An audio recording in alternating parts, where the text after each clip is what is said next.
welcome to the Sunshine Sound Podcast with your host, Christine Matthias. One thing that I'll think a lot about when I'm teaching adults is like, you know, I want them to do something at a faster BPM, and they just won't do it because they're scared of messing up. Whereas a kid will just like be like, okay, I'm gonna crank up the metronome, and then they'll go at it, and you know, they'll fuck up like 50 times in a row, but the 51st time they'll do it, and you know, they'll adjust accordingly. Whereas if you don't have that mindset where you can be okay with yourself failing, then you can't reach the next level. Hello, and welcome to episode number 6 of the Sunshine Sound Podcast. So in this one, I interview Matt Rakers and Ryan Bradley of Fistfights with Wolves, and they are a progressive math rock band based here in San Diego. Ryan is the guitarist and Matt is the keyboardist and composer, and he also runs the San Diego Music and Arts Cooperative, which actually all of the members of Fistfights have had some involvement with that organization. So this was a fun interview because these guys were actually the first guests that I've had so far where I did not know them beforehand. And I'm not sure if or when our paths would have crossed if it was not for this interview. So that's pretty cool. So we talk about a lot of stuff here.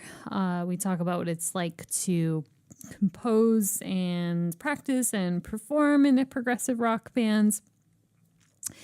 And of course, we'll learn more about their band, the history of it, and take a listen to a few of their tracks. And we also talk about things like the difference between the classical music and the rock music worlds. And it's all about their organization, why they started it, why it's needed, what they do, and their experience with teaching. So I think these guys have some really great perspective. There's a lot of stuff to learn here, and it was really interesting. So I hope you enjoy. I guess to jump into it, because your band is a progressive math rock band, which is really cool. I feel like you don't see a lot of that in San Diego. And so I'm curious, like, what's been your experience playing prog rock, and like how you got into that, and like what is even the definition of progressive rock now? You can start. Okay. As far as like what I think the definition is, I think typically it's just throughout the entire history of progressive rock, it's more like about forward movement and complexity. With us specifically, like Matt and I met at going to school for music, and so we're both like classically trained. I did jazz studies, and so really bringing in those elements of like everything that we've learned at a higher level and bring it into a setting that's more going to be with other genres of just like standard rock, you know. Do you have anything About progressive rock? Yeah.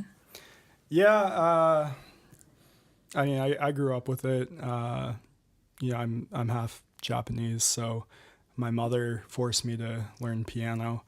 And my dad's like a big white dude, so I listened to a bunch of his prog rock and psychedelic rock albums. So that was sort of the background. So like what were you listening to growing up that you feel like influenced you now? Well, my first piano teacher made me learn like exclusively Chopin. And then I was listening to like Genesis when I was like 8 years old. And I was probably the only 8-year-old Japanese kid in Ohio running around screaming the lyrics to The Lamb Lies Down on Broadway. But then in high school, I like came across the Velvet Underground, self-titled, and kind of realized like, oh, like I could make music, and sort of rediscovered music at that point, and did like a lot of folk music and stuff like that. Do you feel like that folk music also has a presence in the music that you write now?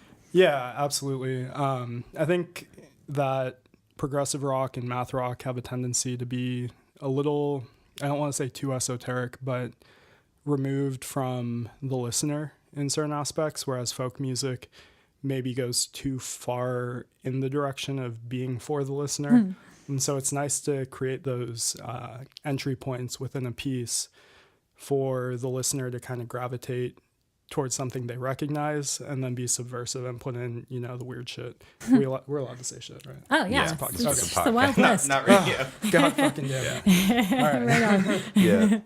Yeah, I think our music definitely, even when we're playing something like in switching time signatures or harmonies that people don't normally listen to, there's still going to be some element of like a very singable melody that you can grasp onto and like have this expectation of something that's like anyone can pay attention to. Yeah. Interesting. Yeah, I think that's an interesting way to put it, that it's almost like some music, it's the first time you listen to, you can understand it better. It sounds like music you've listened to before. And maybe with progressive and more experimental music, I think it does ask more from the listener. Yeah. Maybe you have to listen to it a few times before you get what's going on. Yeah. Yeah, I think it's, inherently it's a little bit selfish in the sense that like, when we were starting out is we were a band called Interrobang, and we were instrumental, but the music, while probably complex by San Diego standards, it was a lot simpler than what we do now. And we just got like bored playing it. You repeat the same set for like 6 months, a year, record it, and you end up hearing the same dumb songs like 2,000 times, and then you're like, why am I doing this? And so you just, as creators, you start making it more complex so you have something new to focus on. Sure. Yeah, so yeah. No, it's interesting. I mean, in a way, like anything you create is somewhat selfish, has to be somewhat for yourself. It's interesting. Last podcast I was talking to Ken, who's this guy who played in a top 40 band for over 20 years. So different kind of background experience, but that's what he enjoyed doing. And ultimately he wasn't even, making a living doing that either. So it's ultimately, I feel like when you're playing music, you have to do what you love and do what inspires you, Yeah. Don't go into it expecting to be successful. Right. Yeah. Yeah. okay. So where did the name come from? So long story. Short story is an Excel spreadsheet where we vote it. But the longer story is we were in a band called Interrobang, and we ended up pissing off a handful of local promoters, and we weren't allowed to play shows at certain places anymore. What happened there? Well, when we were starting out, we were being asked to play with larger local bands like Burning of Rome or Science Fiction Jazz, and we were being asked to open for them. So we'd get to play, these larger shows that, bands are starting out wouldn't necessarily be able to play. And we were trying to book I think a Monday night.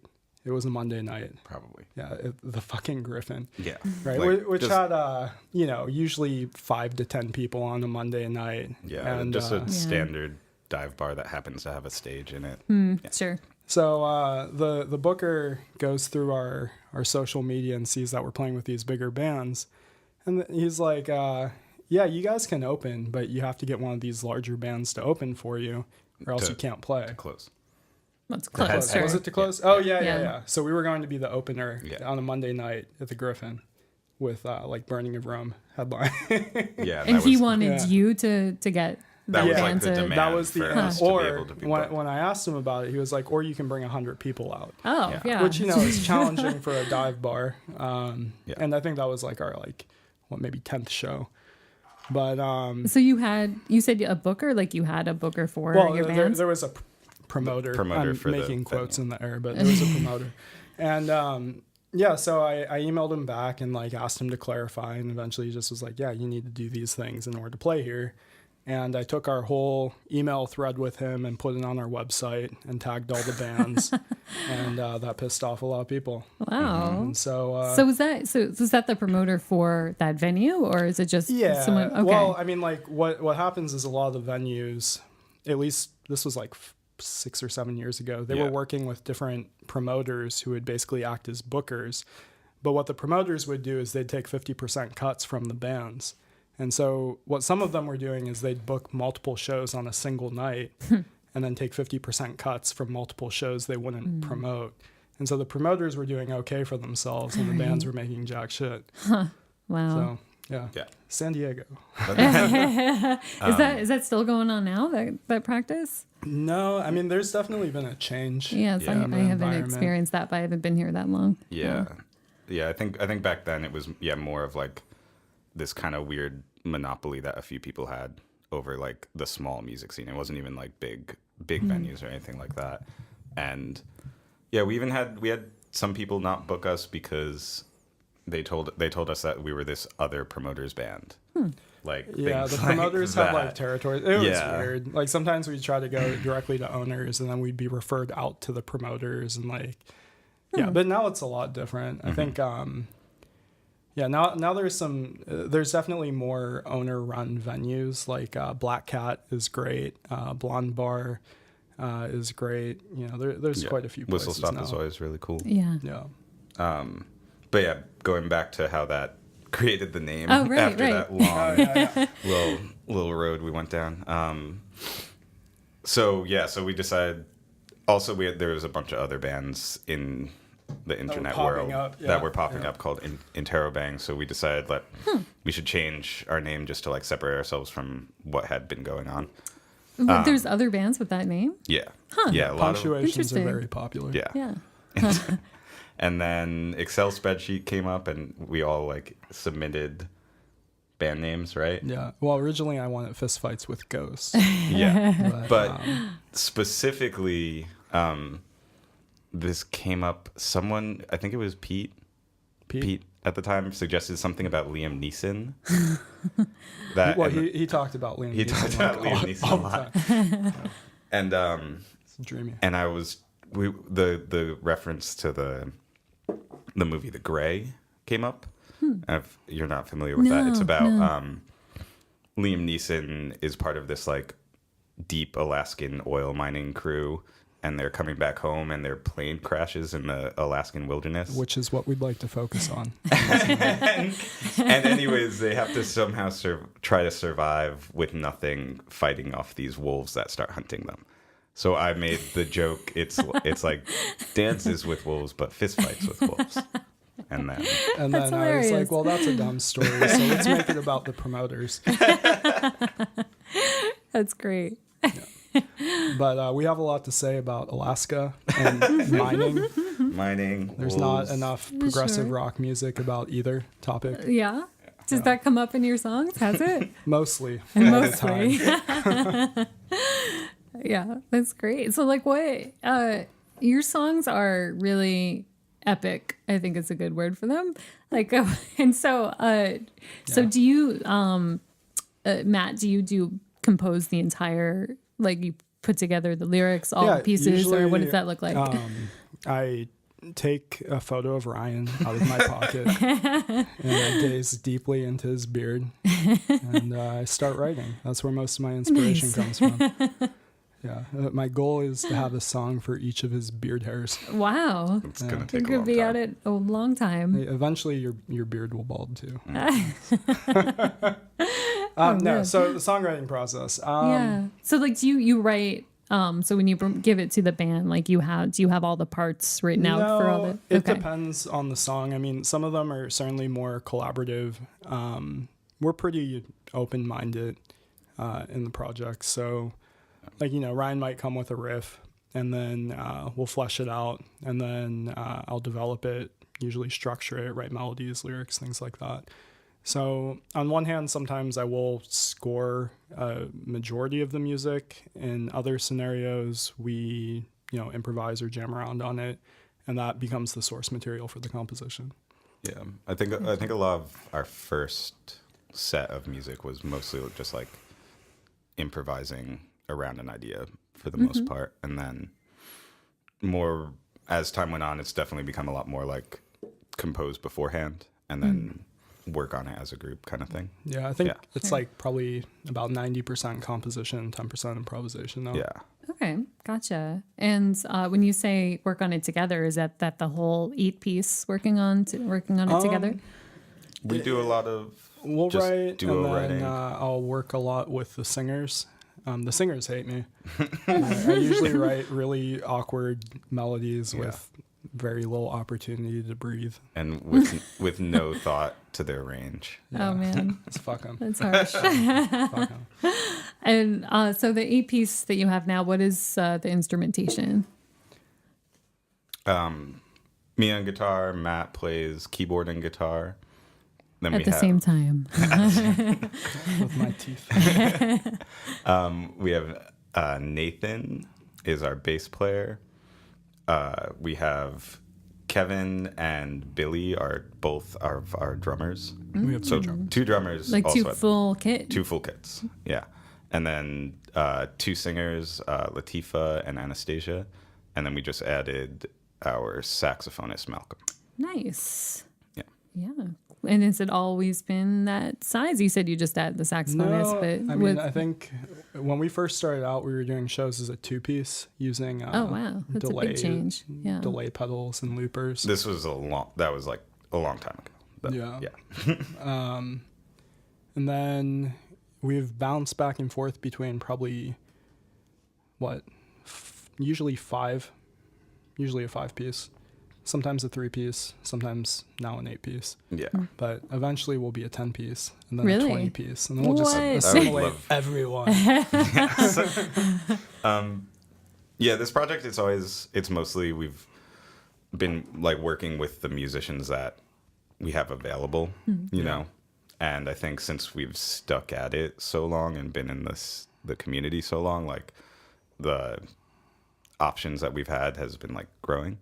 So yeah, at this point we just have a bunch of really good musicians that we really like, and we're able to all be together and just work as an 8-piece. So Nice. we might as well keep it that Sure. size. Yeah. So do you so where do you find the musicians? Is it just like people you met in community? Do you ever like put up an ad on Craigslist?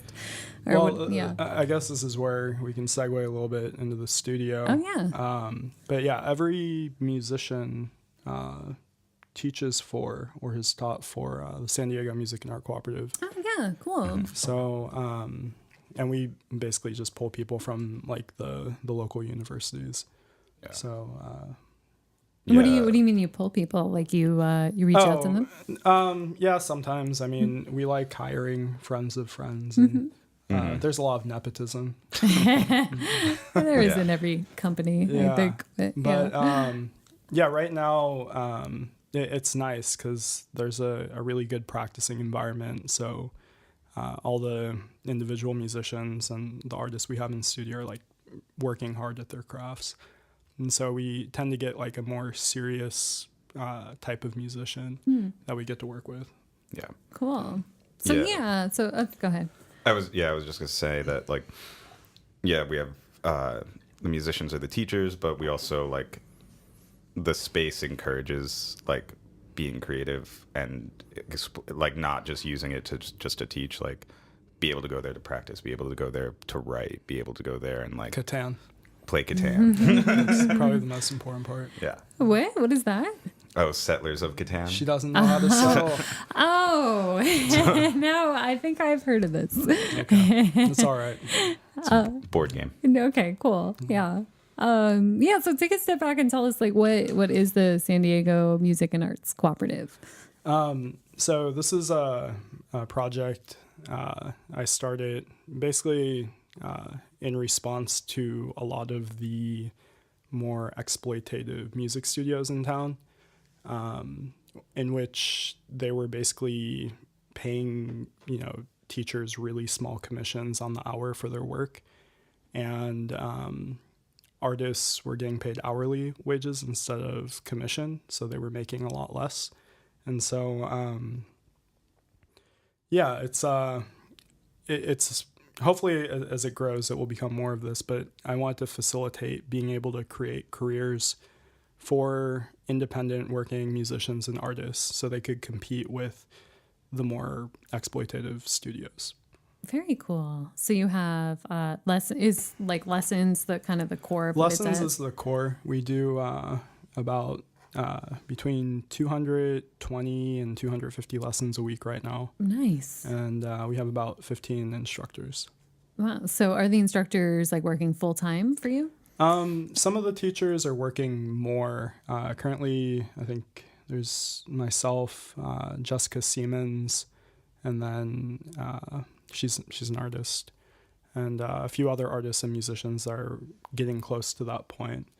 But for the most part, even when you're looking at quotes again, full-time private teachers, they're teaching, if they're teaching like 30 to 35 hours a week, that's, 50 students. That's a lot. So, yeah, that's a challenging amount of people to deal with. Yeah. Deal with and be able to maintain as well. So Sure. Yeah. Yeah. And so how long have you been doing that, running that organization? So this is now year 4. Nice. Yeah. So, but yeah, it's growing, and it's providing a really nice exchange of creativity and ideas for the people that are there. And so, it's I feel lucky. Yeah. And it sounds like it's not only giving lessons, but you've kind of created a community of musicians, like have people like met each other there and formed projects and stuff. Yeah. Yeah. Yeah, a lot of pretty much what we're doing. Yeah. is a lot like Yeah. So that. Fistfights with Wolves and Belladon, Latifatron, now Phantom Twins. Those are the music projects that are based out of there. Then Shrub Bravo.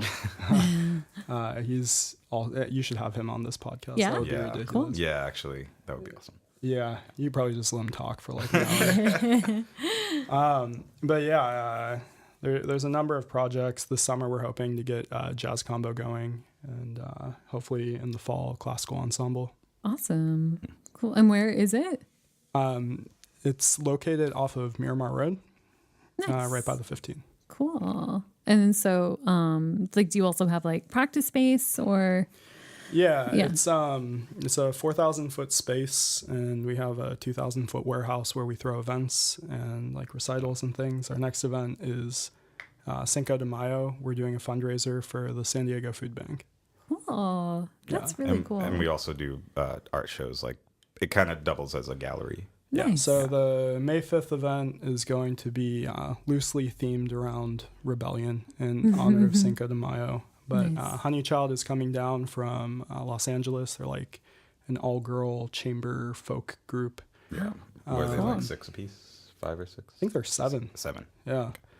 But they write really pretty music. And then locally, Fistfights is playing, and then Finnegan Blue and Abnormal Mammal. And they're Nice. both comprised of like local jazz guys. Cool. And so how much are tickets? Free. No way. How Yeah. is it a fundraiser? Well, all the beer sales are going to the San good Diego deal. Food Bank, and then we have a bucket for food donations. And And donations. then if you so buy yeah. any art, proceeds are going to the food bank Very cool. and the artists. Yeah. Yes. Awesome. I love it. Like I think that there's not enough like spaces around here that like to have stuff like this. So I think that's San really Diego cool. is a little hard Yeah. on the DIY scene. Yeah. Yeah. I think because rent is so expensive. Mm-hmm. Was that a struggle for you guys to find a space? Well, yeah. Yeah. Yeah. I mean, yeah. our- Starting out was pretty rough. Yeah. And there's our first space was like, we didn't know at the time, but was basically like taking advantage of us. Nope, don't say that. Cut that. Yeah. It wasn't a good fit for you. No, we'll say. Yeah. we were really helped out at the start. We just didn't know very much about the situation. Sure. Yeah. Yeah. Yeah. You learn. But yeah, we went from basically being in like 1,000 foot space, and then we kind of outgrew it, and then we recently expanded about 6 months ago. So yeah, things are moving, things are looking up. I guess. Awesome. Yeah. Good deal. And then so you said that you met, that's where you met some of the members of Fistfights, or that all Yeah. of the members have taught there or So- teach there? Yeah, everyone teaches. So our drummer, one of our drummers, Kevin Capaccio, he got his like master's from CSU Long Beach in composition, and he's like a trained pianist, so he teaches piano and drums at the studio. Our other drummer, Billy, he's like a drumline captain or something, right? So he teaches drums, and then my girlfriend Anastasia, she majored in jazz singing, so she teaches voice and piano. And I could go on, but it's a boring list. A lot of names. A lot of really talented musicians. Yeah, definitely. Cool. So you sent me a few tracks, and I'd love to play one of them right now. So one of them, well, I don't want to make sure I'm saying this right. It's Maud Dib. Is that how you say it? Try again. No. How do you say it? Just keep going. So Maud, is that the Nope. mode? You haven't close. Mode? You haven't read much sci-fi. No. Yeah. What is it? Maudib. Maudibs. It sounds more French. It means desert mouse. Yeah. In what? In a made-up language. Oh, right. I didn't learn that one. It's from Dune. Oh, okay. Gotcha. So. Cool. So we'll take a break here to listen to that track, and then we'll talk about it.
we're back. That was a really cool track. Even though we didn't actually listen to it now, I did listen to it before the podcast, I'll have you know.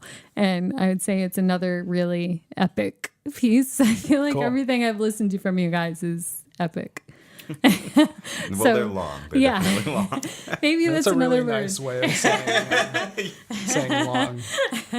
I mean, there's a lot of, like, I feel like different themes and different parts to it. It's not just your typical verse, chorus, bridge, verse, outro. Like yeah.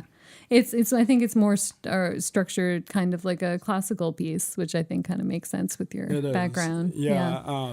Generally, actually, when we start out with a song, it is in like that A-B kind of format, which is pretty standard to pop.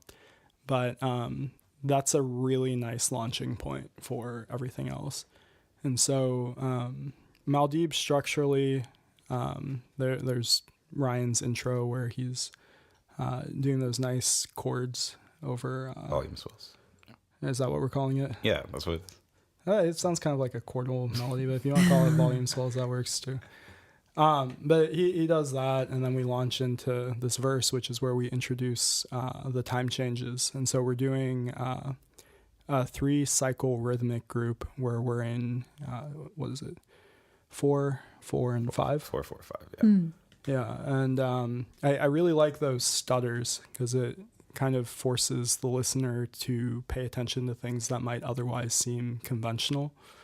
And then those rests are where we do the time changes, and the rests happen in cycles of 2 beats, 2 beats, 3 beats, and that's where the vocals are introduced later on.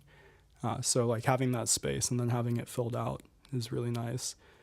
And then the chorus itself too, I guess we can call it a chorus. Yeah, right? or sure. Sure, the chorus part, the part where we get louder and it happens twice. That's also in kind of an unusual grouping of chords, even though it's in 4/4.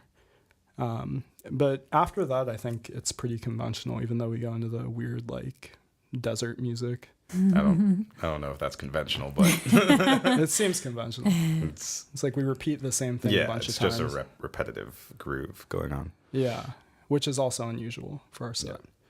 Yeah. But but the return at the end when we come back to like something that's more recognizable, that's actually the entire vocal line from the beginning. Just repeat it over this more Latin sounding verse. Mm-hmm. Very cool. So when you're practicing or performing this, are you just counting in your head constantly, or does it get to a point where you can just feel it? It's remarkable how everything that was once interesting can become boring. I think like that's really key, is having so many repetitions of something where it becomes second nature, and then getting to the point where it seems like a cliche. So the next set of music you make is different and better. Sure. Yeah. So we just don't have to. We don't count. You don't, it's sure. more felt. Yeah. Yeah, you don't At have this to go on point, like, stage we know with where- like music stands or anything. Our Do bass you? player still does. No, he doesn't. No, he still has it there. Are you serious? Yeah. I don't think That he's looking at it motherfucker. all the time. Yeah. Well, he's been hiding it well. Latifah hasn't memorized, our newest singer. She hasn't memorized the set yet. But we're gonna talk about that. just the lyrics though. It's a lot of lyrics. Who cares about the lyrics?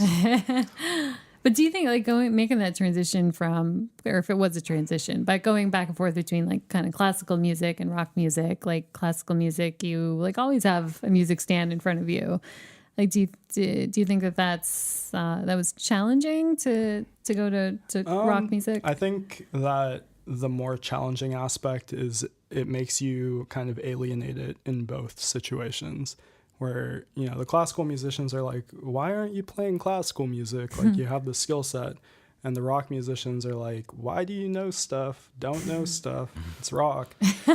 So, yeah, I mean, like, it kind of puts you in a weird situation where both sides don't really understand each other. But it's an interesting duality. Yeah.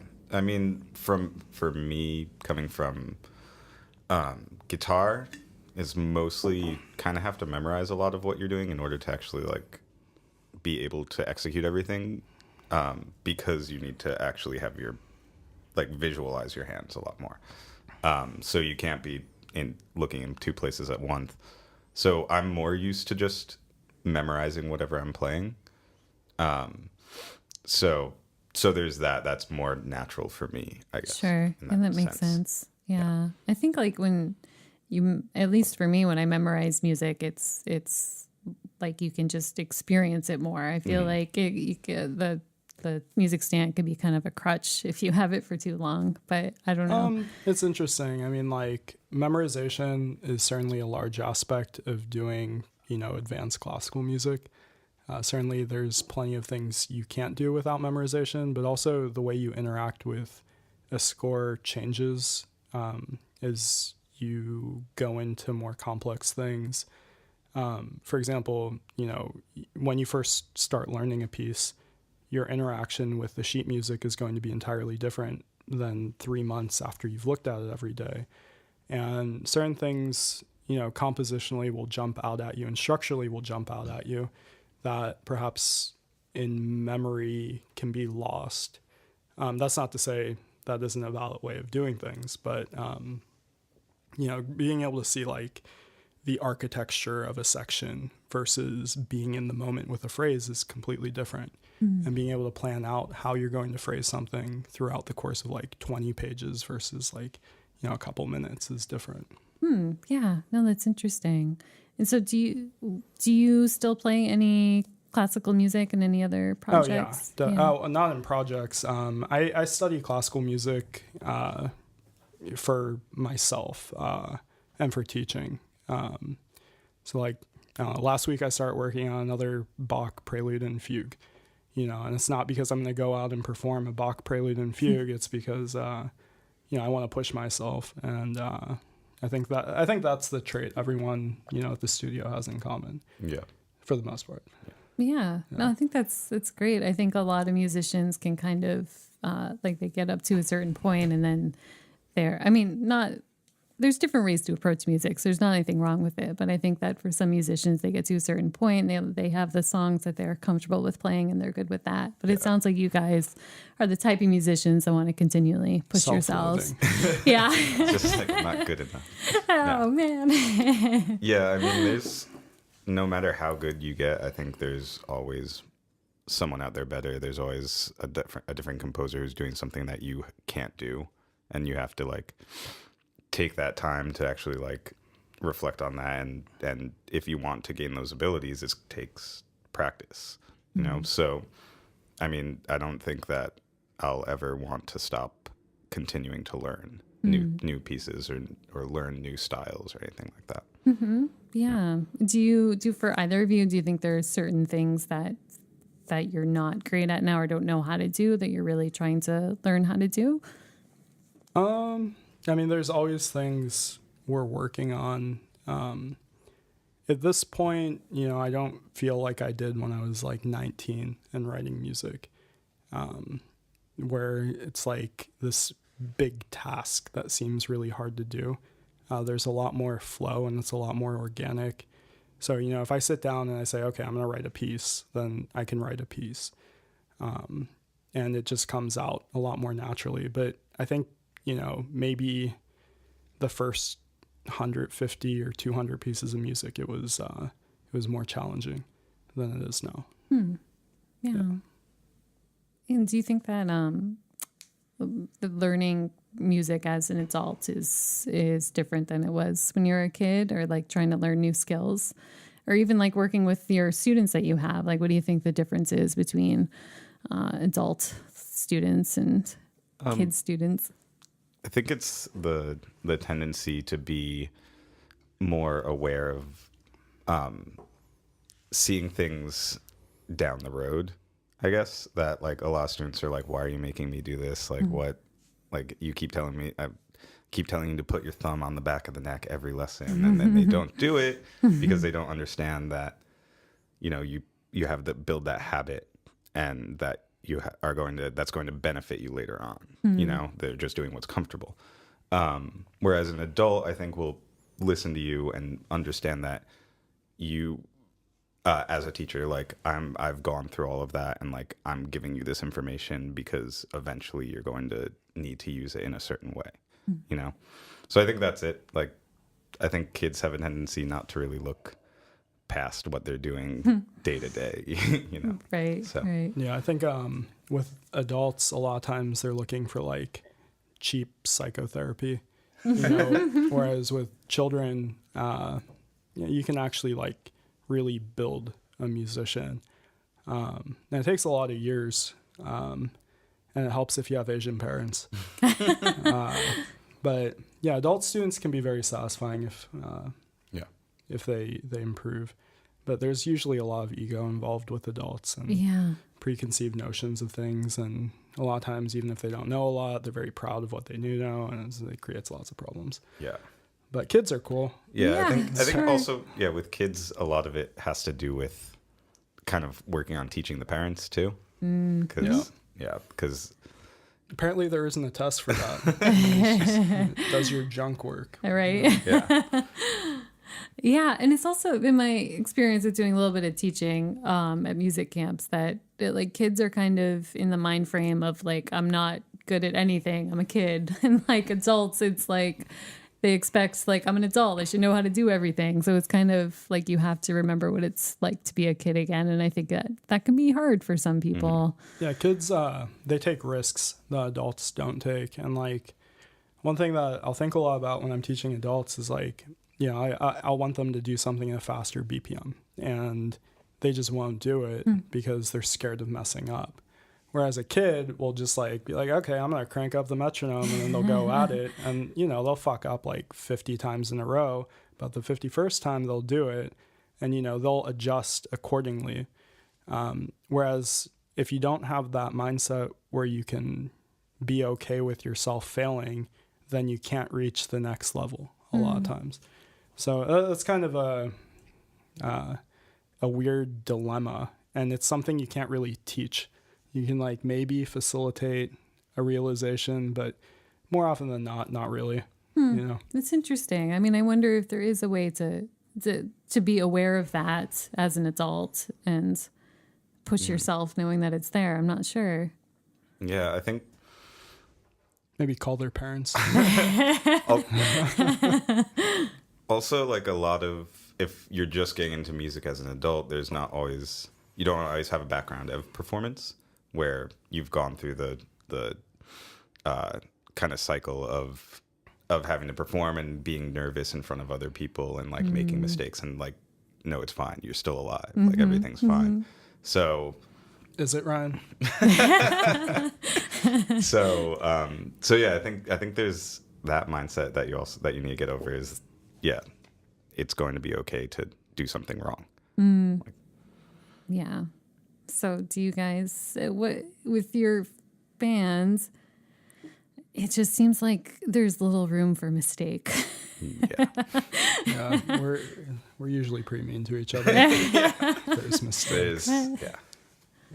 Yeah. So like, how much do you guys practice? We practice just once a week. Yeah, but, as a group once a week, but I mean, there's individually we all practice a lot. Yeah. I couldn't play that music if I just only played it once a week, and then whenever we played shows, you know, I have to run through it, you know, every so often. Yeah. All right, let's listen to another one of your tracks. You also I think I can pronounce this one. Plot Armor. Nope. Yeah? No? Try again. Did I write it down? You're right. You're right. Oh man. All right. Let's have a listen.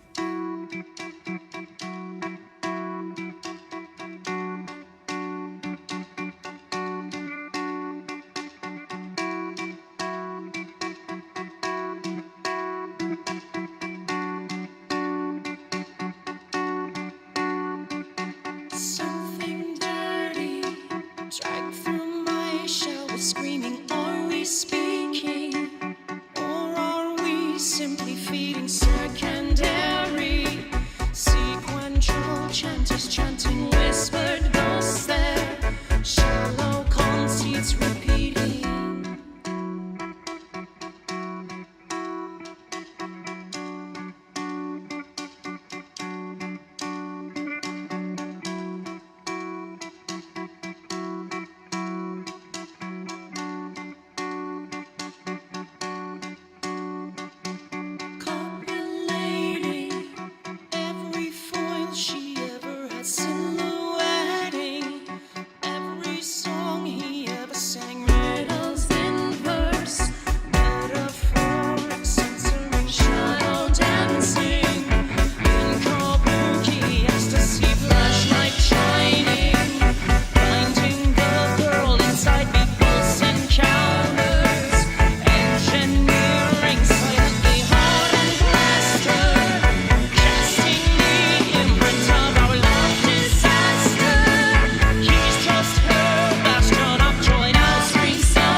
Okay, we're back.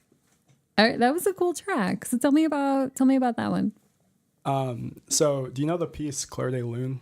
Yeah. The second page, I stole the rhythm. Really? Yeah. Yep. Just Yeah. giving away all the secrets. I know. But that's all. That's the only thing I took. Was But was that where it started? yeah, I thought it would be cool as an ostinato. What does ostinato mean? It's a repeating musical pattern. Yeah. So I thought it would be cool to do something like that. And then I like messing around with a compositional concept called augmentation, which is where you take a phrase or an idea and you have it a certain length the first time. Let's say it's, 16 beats the first time. And then the second time it comes back, it's 18 beats or something like that. But I did that with the chord progression in this case. So it goes from being a 2-chord progression to a 4-chord progression, and then evolves into a very long chord progression with the same beginning, which has, to me at least, it has a more momentum in terms of its build. So it gets that more, I guess, epic factor. Is that the right use of the word? Yeah. Yes. Yeah. There's a lot of energy to it. Yeah. Yeah, and then keeping the chord progression from resolving for a longer period of time builds suspense. So, yeah, that was the idea around the beginning. And then lyrically, for this set of music, because, we're teachers and we have to work with people from a variety of different backgrounds, including like, Christians or other religions or Chinese people or whatever. We can't be really blatant about what we want to say all the time. So I tend to be more abstract with the lyric writing. And yeah. So that's the lyrics for the piece. So interesting. So you're somewhat concerned about your organization and the music that you put out. And... Oh, absolutely. Yeah. So unfortunately for this time period in my life, like I have to be more abstract about things. Except this interview. So no one read into anything ever. But yeah, for the most part, I just like the music that is being written right now. I want to be something that people have to like think about a little bit to arrive at, their idea of what's going on. And I want to be something that, maybe the first listen is interesting enough that you'll listen to it a second time. And then hopefully, you have to listen to it like 7 or 8 times to really get what each composition is about. Sure. Yeah. Each song. Very Verse, cool. chorus, verse, chorus. First chorus. Yeah, that should be our mantra. I like it. So do you guys have any shows coming up? The next one... Yeah, the next one's going to be the Cinco de Mayo show. Cool. Yeah. What's the one that we're doing? We're What was doing it, the 23rd? We'll Oh, but that's on the radio. Oh yeah, we're playing at Not So Serious Radio, Palomar College. Palomar College Radio. And Yeah, then- we'll do it. Oh, It's cool. a live broadcasted performance though too. And if you go on their like Facebook page, you can find the link to watch it and everything. Nice. And that's going to be on May 23rd. Cool. And then after that is the punk rock food drive. What's that? Is that also at your No, organization? this one's it's on my phone, which I turned off. for this. But if you look up punk rock food drive, you can find out about it. Yeah, it's a band Parade of Horribles, like local punk 2-piece bass and drums.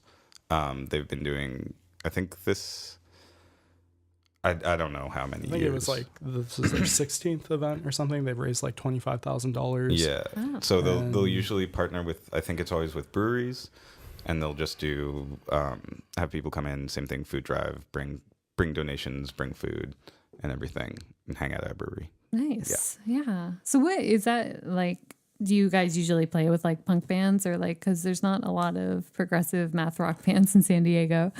Yeah, you can count all of them on one hand. Yeah. And most of them don't really exist anymore. So yeah, there used to be a scene.